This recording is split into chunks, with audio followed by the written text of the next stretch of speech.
Hello, everyone. It's my privilege to introduce you to the first episode of Watcher of the Watching World. This is a production of Francis Schaeffer Studies, and my name is Dan Gwynn. And in this particular series, we'll be covering the prescient nature of Dr. Schaeffer's teaching. It's well known that Dr. Schaeffer learned a lot of what he learned and picked up a lot of the notes of the things that he would learn through his studies, through his reading, through his communication with non-believers, through his just specific understanding of worldviews. And many times that led him in different directions that was outside of what a normal evangelical minister might even pursue, and led him into broader culture and analysis. And it's for this reason that Dr. Schaeffer could often see, or at least see the chain of events that would proceed and would eventually form the realities actually that we're seeing today. Would he have said it would happen just like we've seen it? Maybe or maybe not, but I'll leave that for you to decide. And so, with this first episode, what we'll do is we'll get into a little bit of Dr. Schaeffer's specific thought. And the specific one I want to start with is the area of scientific manipulation. Dr. Schaeffer could see hints of it in his time, but also hints as well that were forming larger implications. And likewise, he could also see things, as I'll get into later in this, he was able to pick up on a notion which he called the biological bomb. And so I will leave it up to you to decide on the prescient nature of what Dr. Schaeffer said and specifically its outcome. But if you're like me, you will see definite distinctive ties to where we are today. So a lot of what we'll be studying specifically is in Dr. Schaeffer's teachings on scientific manipulation. Remember that the church at the end of the 20th century, a book written in 1970 or put out in 1970, he has a chapter there, Modern Man the Manipulator. That alone shows you how far ahead Dr. Schaeffer was speaking to some of this. Likewise, later on in Back to Freedom and Dignity, his 1973 work, he spoke of one of the manipulations that he described, and that was scientific manipulation, specifically in that book. And in Back to Freedom and Dignity, he's dealing, of course, with some of the things that B.F. Skinner was putting forward.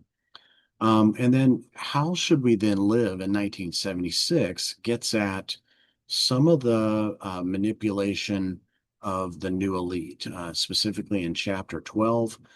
He would also talk about some of these things in the film series of How Should We Then Live? So some of you may remember shots of that.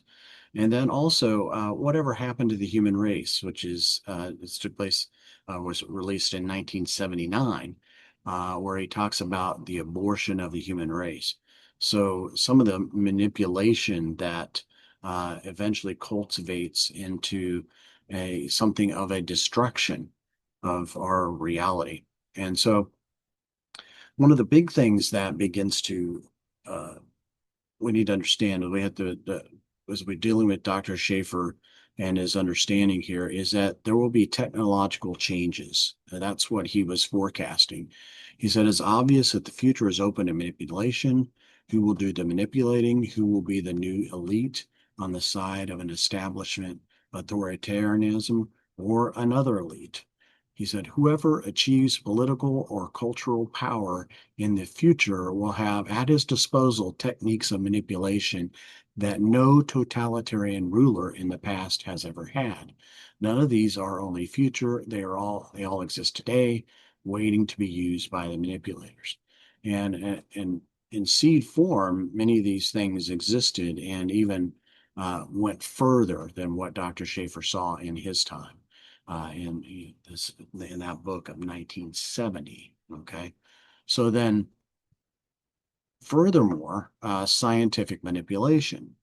On one side, he said, I think science will increasingly become only technology. On the other side, it will become sociological science and be a tool of manipulation in the hands of manipulator. So that two-prong scientific manipulation, you're having an increase in science and yet you're becoming more and more technical in its aspect and less humane. And then likewise, also becoming more and more manipulative in the sense of being able to manipulate um, culture. And he says, beware, therefore, of the movement to give the scientific community the right to rule. They are not neutral in the old concept of scientific objectivity. Objectivity is a myth that will not hold simply because these men have no basis for it. Keep in mind that to these men, morals are only a set of averages.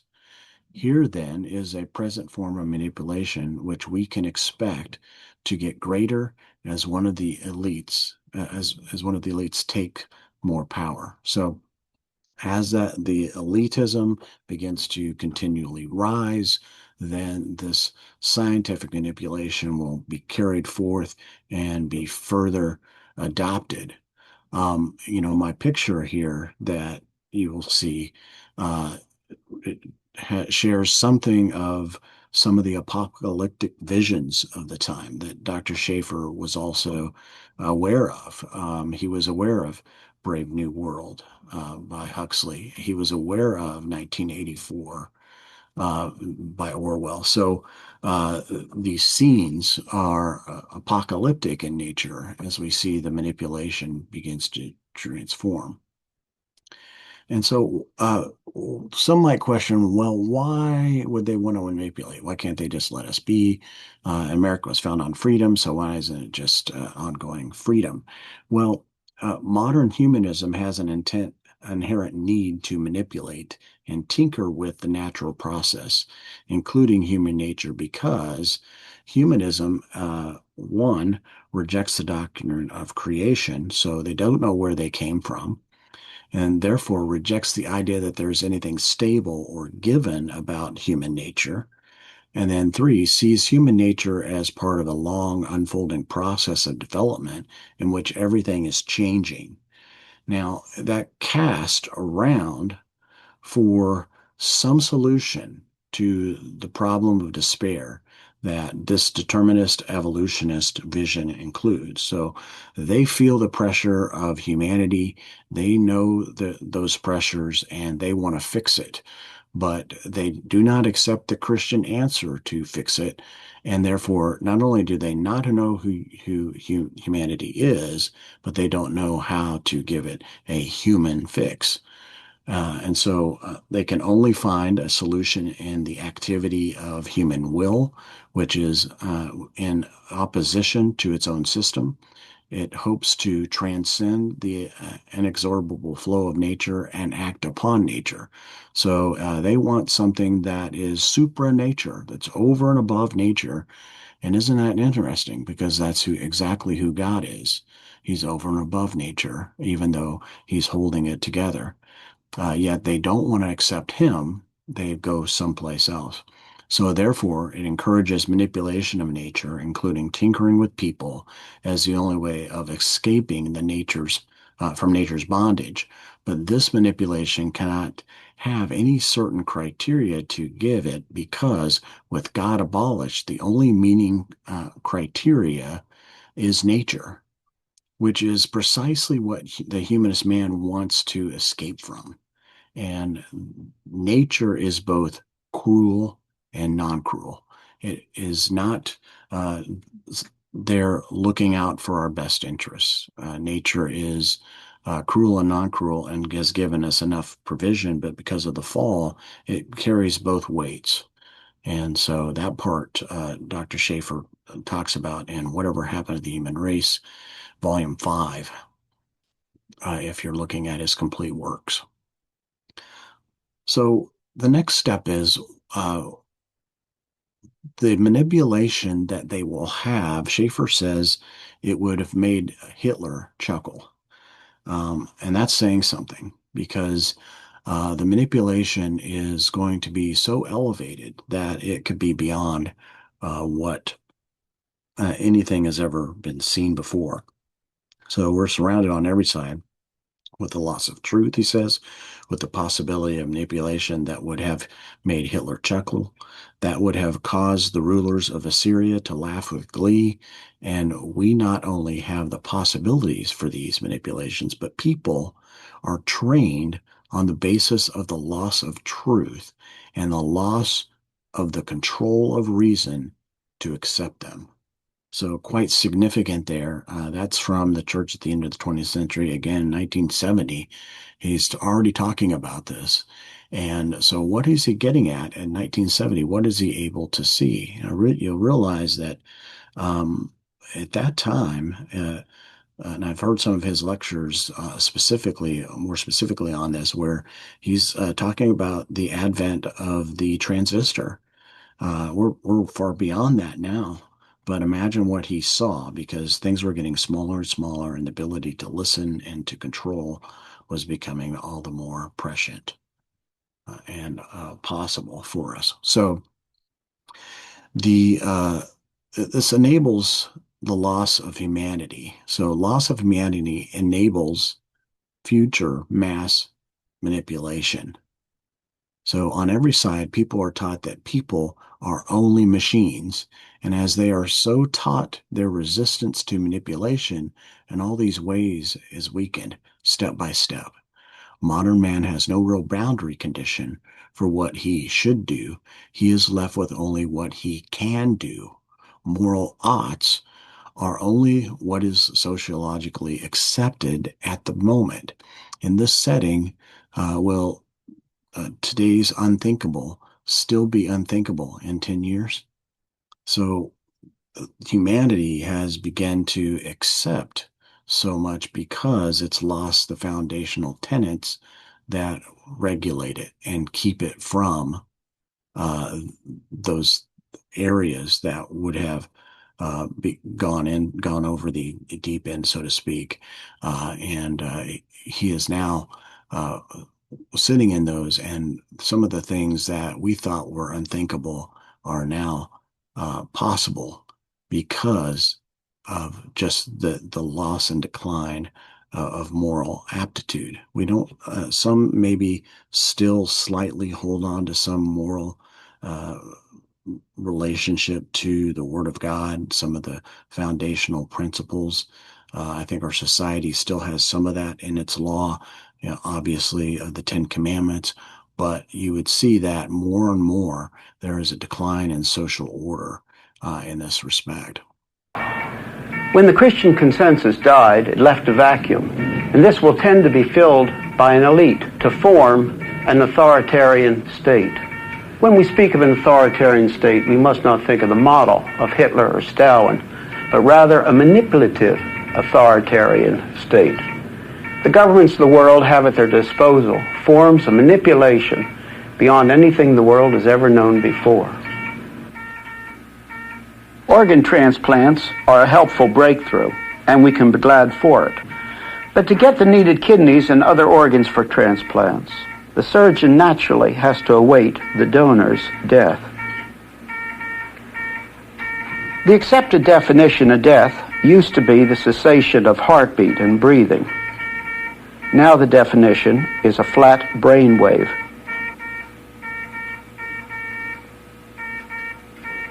This is not wrong in itself, but it opens the door to harvesting the dead.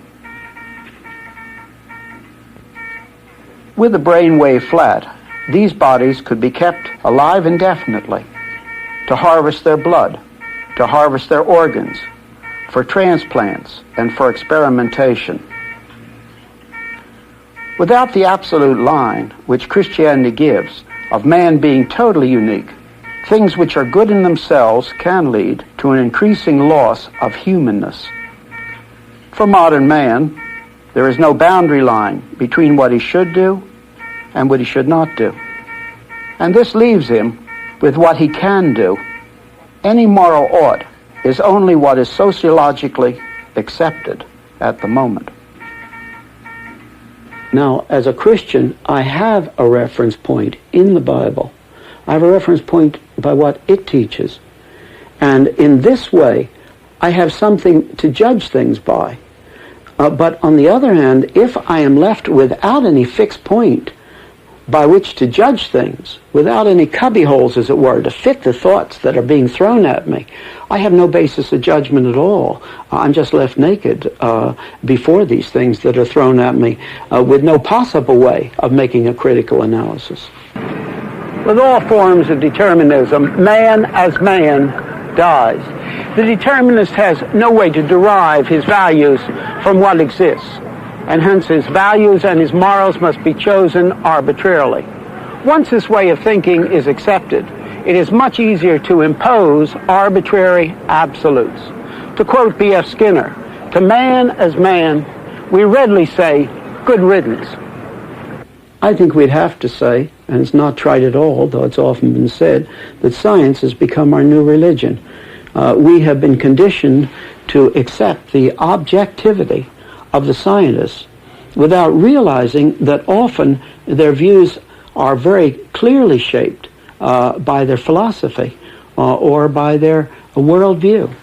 And therefore, having accepted this objectivity almost blindly and having it driven into us, whether it would be the more exact sciences, for instance, astronomy or chemistry or physics, or what now is accepted as almost exact sciences of sociology and psychology, having been conditioned to accept these things, people just stop listening. They just take what they're told without any critical analysis.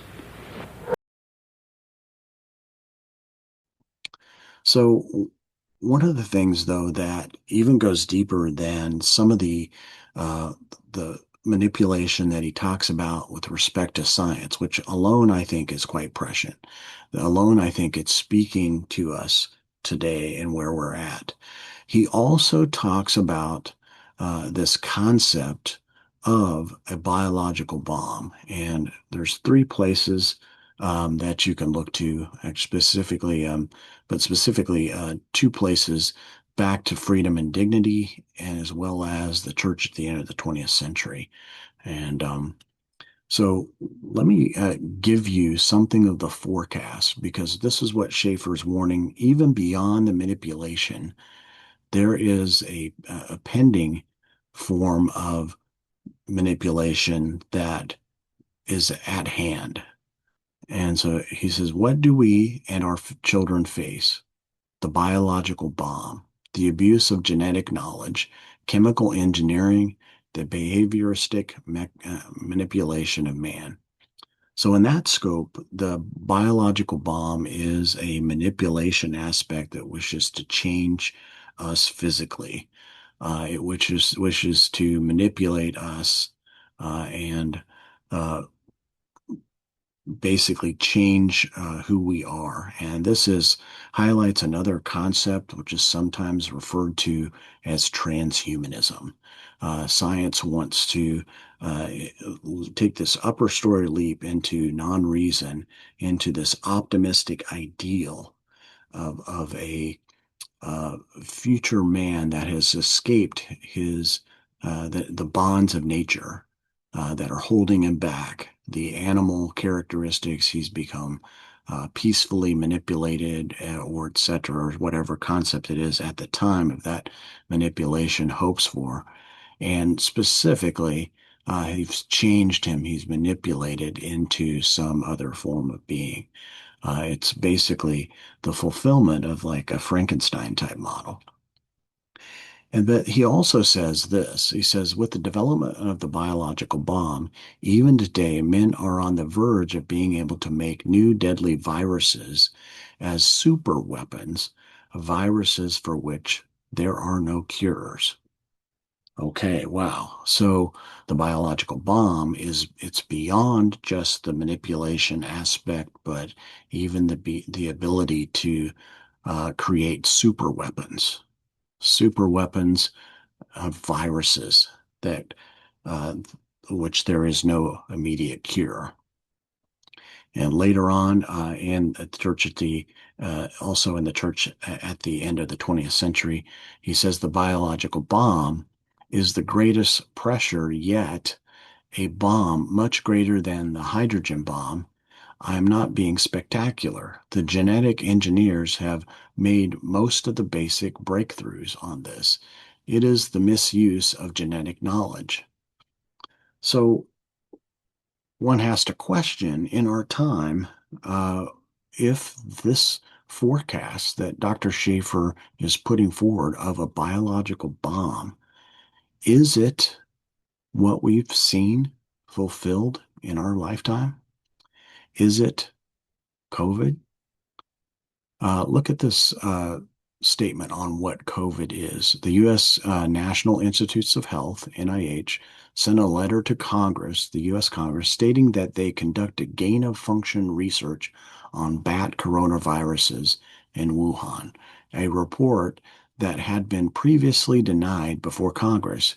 Yet they allege it could not have become SARS-CoV-2, although SARS-CoV-2 is known to have originated in Wuhan.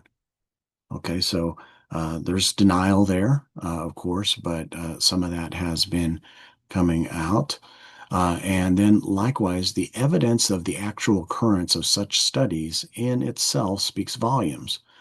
The tame medical words of gain of function. Imagine how easy that is to say. The gain of function research. It sounds really dignified. But as Schaeffer often spoke, they're using soft words because imagine what this is. Actually prove these changes of gain of function actually prove to be much more sinister when we realize that the functions gained might include such things as high increased transmissibility. And so, just what sort of worldview would justify increasing the transmissibility of a deadly world virus? It's really, like Schaeffer said, the one that can. And so some will question, well, wait a second. I thought you said it had to be a genetic virus. Well, hold on a second. Uh, the coronavirus is a genetic virus. It belongs to a group of viruses that contain a genetic blueprint called RNA. This single-stranded RNA acts as a molecular message, providing the instructions for the virus to produce the proteins it needs to replicate and infect host cells. Tremendously difficult there, a tremendously thing. But you're saying, wait a second, Dan, why are you making that connection? Maybe if that's just happenstance. That COVID wasn't the equivalent of an atomic bomb. Well, let's take a look at that. What was the death toll on COVID? In the United States, there have been 103,436,829 confirmed cases of COVID-19, with 1,225,706 confirmed deaths. Okay, now let's look at that and compare it to, in Schaeffer's time, the atomic bomb, which was what he was comparing it with. In Hiroshima, August 6, 1945, estimates that the number of people killed by the end of 1945 ranged from 90,000 to 166,000.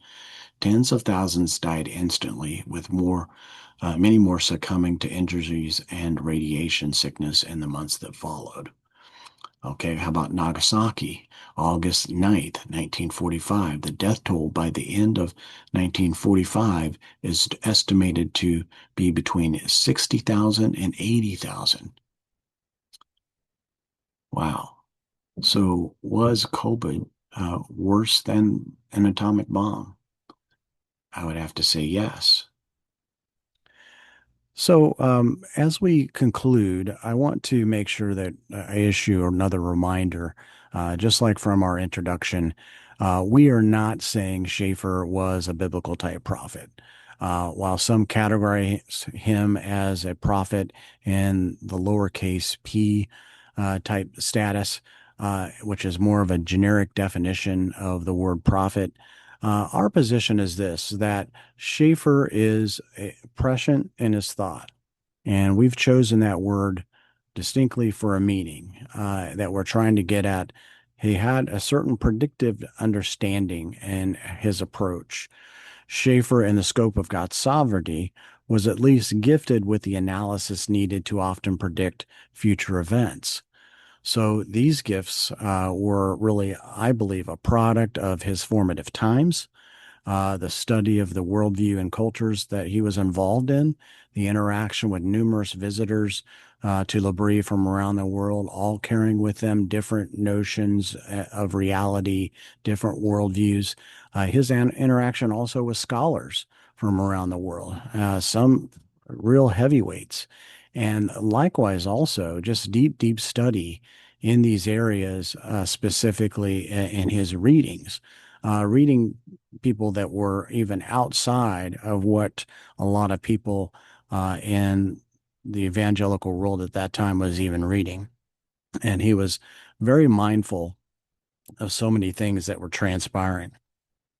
So, as we talk about the subject at hand, specifically COVID versus Schaeffer's notion of the biological bomb, I want to make sure that we kind of go through again just exactly what those points were. Schaeffer was talking about a biological bomb, the abuse of genetic knowledge, chemical engineering, the behavioral manipulation of man, new deadly viruses, a super weapon, and specifically stated that he's not being sensational. Um, so while Schaeffer, of course, did not mention COVID-19 by name, it seems apparent from what Schaeffer wrote that he was at least predicting an event specifically like COVID, if not that event.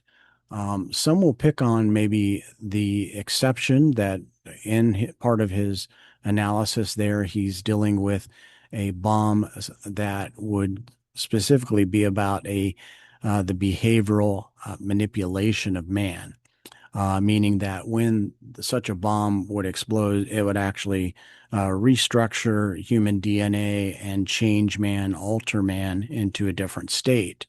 Remember that Schaeffer was in a specific time where a lot of that was afloat.